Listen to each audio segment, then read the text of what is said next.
வணக்கம் டிஎன்பிஎஸ்சி நண்பர்களே.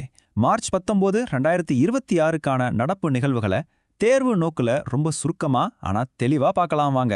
எக்ஸாமுக்கு என்னென்ன தேவையோ அதை மட்டும் இப்ப தெரிஞ்சுக்கலாம். சரி, முதல்ல ஸ்கிரீன்ல தெரியுற அந்த நம்பரை பாருங்க. 33,660 கோடி. அடேங்கப்பா, எவ்ளோ பெரிய தொகை இல்லையா? இது மத்திய அரசோட ஒரு பிரம்மாண்டமான புது திட்டத்தோட மொத்த மதிப்பு. இது நம்ம தேர்வுக்கு ஏன் முக்கியம்னு இப்ப பார்க்கலாம். நம்மளோட முதல் பகுதி அரசு திட்டங்களும் கொள்கைகளும். சொல்லவே வேணாம், டிஎன்பிஎஸ்சி தேர்வுகள்ல இந்த பகுதியிலிருந்து கண்டிப்பா கேள்விகள் வரும். சோ கொஞ்சம் கவனமா இருங்க. இதோ வந்தாச்சு அந்த திட்டம், பாரத தொழில் மேம்பாட்டு திட்டம். நம்ம முன்னாடி பார்த்த மாதிரி இதோட மொத்த ஒதுக்கீடு 33,660 கோடி. சரி, இதோட நோக்கம் என்ன? ரொம்ப சிம்பிள். நம்ம நாட்டில் உற்பத்தி துறையை இன்னும் ஸ்ட்ராங் ஆக்கணும், அது மூலமா நிறைய பேருக்கு வேலைவாய்ப்பு உருவாக்கணும். இதுல இன்னொரு முக்கியமான விஷயம், துணை திட்டமா சின்ன சின்ன நீர்மின் திட்டங்களுக்காக மட்டுமே 2,585 கோடி ஒதுக்கியிருக்காங்க. இந்த 2 நம்பரையும் நல்லா நோட் பண்ணிக்கோங்க, கேள்வி வர நிறைய வாய்ப்பு இருக்கு. அடுத்ததா, சமூக நீதி சம்பந்தப்பட்ட ஒரு முக்கியமான சட்டம், 3ஆம் பாலினத்தவர் உரிமைகள் பாதுகாப்பு திருத்த மசோதா. ஏற்கனவே 2019ல ஒரு சட்டம் இருக்கே, அப்புறம் ஏன் இந்த திருத்தம்னு கேட்டீங்கன்னா, 3ஆம் பாலினத்தவர் அப்படிங்கிற வார்த்தைக்கான வரையறைய இன்னும் தெளிவுபடுத்தி மெடிக்கல் போர்டு பரிந்துரைப்படி அவங்களோட உரிமைகளை முறைப்படுத்துறது தான் இந்த மசோதாவோட நோக்கம். இப்போ ஒரு சூப்பரான அப்டேட். கேரளா ஒரு விஷயத்துல முதல் மாநிலமா வந்திருக்கு. எதுல தெரியுமா? கடல் அலை வெள்ளத்தை, அதாவது டைடல் ஃப்ளட்டிங்க மாநிலத்தோட குறிப்பிட்ட பேரிடரா அறிவிச்ச முதல் இந்திய மாநிலம் கேரளா தான். இந்த அறிவிப்புனால என்ன ஆகும்னு பாத்தீங்கன்னா, பௌர்ணமி, அமாவாசை சமயத்துல கடலோர பகுதிகளில் வெள்ளம் வந்து சேதம் ஏற்பட்டா இனிமே மாநில பேரிடர் நிவாரண நிதி, அதாவது SDRFல இருந்து இழப்பீடு கிடைக்கும். பேரிடர் மேலாண்மையில இது ஒரு முன்னோடியான நடவடிக்கை. இந்தியாலேயே இதுதான் ஃபர்ஸ்ட் டைம். ஓகே, நம்ம அடுத்த பகுதிக்கு போகலாம். சுகாதாரம் மற்றும் சுற்றுச்சூழல். இதுவும் தேர்வுகள்ல அடிக்கடி கேள்வி கேட்கப்படுற ஒரு ஏரியா. இந்த வரைபடத்தை பாருங்களேன், இது ஒரு சந்தோஷமான செய்தி.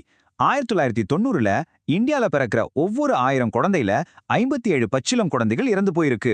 ஆனா இப்போ ஐக்கிய நாடுகள் சபையோட அறிக்கைப்படி அந்த எண்ணிக்கை வெறும் 17ஆ குறைஞ்சிருக்கு. இது நம்ம மருத்துவத்துறையோட ஒரு மிகப்பெரிய சாதனைன்னே சொல்லலாம். அடுத்து ஒரு தேசிய முக்கியத்துவம் வாய்ந்த ப்ராஜெக்ட், ஷாப்பூர் கண்டி அணை திட்டம் வெற்றிகரமா கட்டி முடிக்கப்பட்டிருக்கு. இந்த அணை பத்தின முக்கியமான தகவல்கள் இதோ. இது பஞ்சாப் மாநிலத்துல ரவி ஆற்றின் குறுக்கே கட்டப்பட்டிருக்கு. எதுக்காகனா, ரவி ஆற்று நீர்ல நம்ம இந்தியாவோட பங்கை முழுமையா பயன்படுத்திக்கிறதுக்கு தான். இந்த தண்ணி விவசாயத்துக்கும் மின்சார உற்பத்திக்கும் பயன்படும்.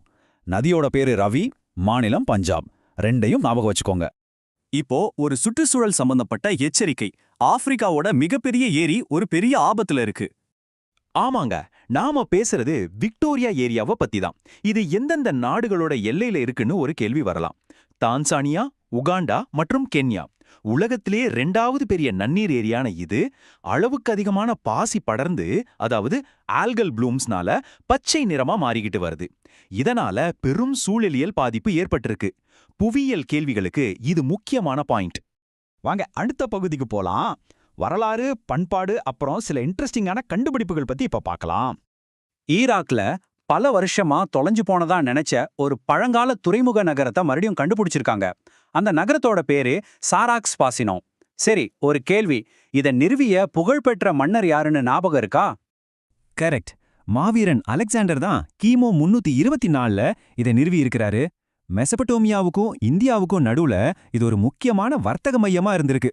பாத்தீங்களா, வரலாறு எப்படி மறுபடியும் நம்ம கண்முன்னாடி வருதுன்னு. இப்ப உயிரியல் துறையிலிருந்து ஒரு புது நியூஸ். கேரளால அல்பியஸ் மதுசூதனாய் அப்படின்னு பேர் வச்ச ஒரு புது வகையான பிஸ்டல் இறால் இனத்தை கண்டுபிடிச்சிருக்காங்க. இந்த சின்ன இறாலோட முக்கியத்துவத்தை பாருங்க. இது கொச்சி காயல் பகுதிகளில் இருக்கு. இது சேத்துல வலை தோண்டும் போது அங்க இருக்கிற நச்சு வாயுக்களை வெளியேத்துது. இதனால சதுப்பு நில காடுகளோட ஆரோக்கியம் பாதுகாக்கப்படுது. சொல்லப்போனா இது ஒரு குட்டி சூழலியல் பாதுகாவலன். சரி, நாம இதுவரைக்கும் பார்த்த எல்லாத்தையும் ஒரே இடத்துல தொகுத்து பார்க்கலாம்.